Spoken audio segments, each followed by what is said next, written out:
بسم اللہ الرحمن الرحیم۔ اللہ پاک کی ہر تخلیق کردہ مخلوق میں کوئی نہ کوئی پوشیدہ راز ضرور ہوتا ہے۔ بلی کو پیدا کرنے کی اللہ کی حکمت کچھ یوں ہے کہ جب حضرت نوح علیہ السلام کی قوم پر پانی کی صورت میں سیلاب کا عذاب آیا تو اللہ تعالیٰ نے حضرت نوح علیہ السلام کو کشتی بنا کر اس میں سوار ہونے اور ہر جاندار اور ہر پرندے کا ایک ایک جوڑا کشتی میں محفوظ کرنے کو کہا۔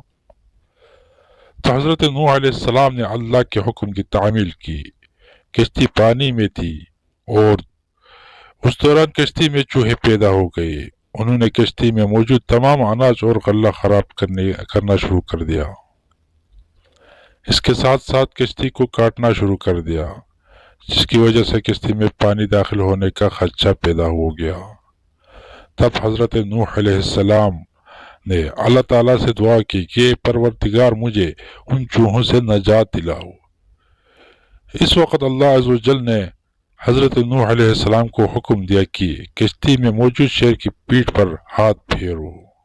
جب حضرت نوح علیہ السلام نے شیر کی پیٹھ پر ہاتھ پھیرا تو شیر کو زوردار چھینک آئی اور اس کے ناک کے دونوں نتنوں سے بلیوں کا ایک جوڑا نر اور مادہ کشتی میں گر پڑے، جنہوں نے کشتی میں موجود سارے چوہوں کا صفایا کر دیا۔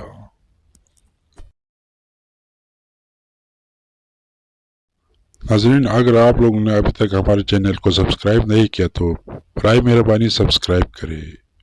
شکریہ۔